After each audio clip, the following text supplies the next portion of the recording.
থাকবে, মাথার মগজগুলো গলে গলে নাকের ছিদ্র দিয়ে কানের ছিদ্র দিয়ে বেয়ে বেয়ে পড়তে থাকবে। বাবা ছেলের দেখলে দিবে দৌড়, বলবে চিনি না, ইয়া নাফসি আল্লাহ আমারে বাঁচাও, ঠিক কিনা? পীর সাহেব মুরিদ রে বলবে চিনি না, মুরিদ পীর সাহেব রে বলবে চিনি না, ভাই ভাই রে চিনবে না। সব নবী আর সব উম্মতের একটাই জিকির, ইয়া নাফসি ইয়া নাফসি। নবীও জিকির করে ইয়া নাফসি, উম্মতও জিকির করে। সবাই সাইয়েদনা আদম রে ধরবে, সাইয়েদনা আদম বলবে আমি পারবো না।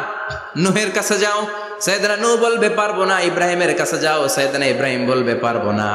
মুসা আলাইহিস সালামের কাছে যাও, মুসা আলাইহিস সালাম বলবেন পারবো না। ঈসা আলাইহিস সালামের কাছে যাও, সাইয়েদনা ঈসা আলাইহিস সালাম বলে এত জায়গায় ঘুরে লাভ নাই, জায়গা মতো যাও মিয়া, জায়গা মতো যাও। মাকামে মাহমুদে বিশ্বনবীকে সেজদায় পড়ে থাকতে দেখবা।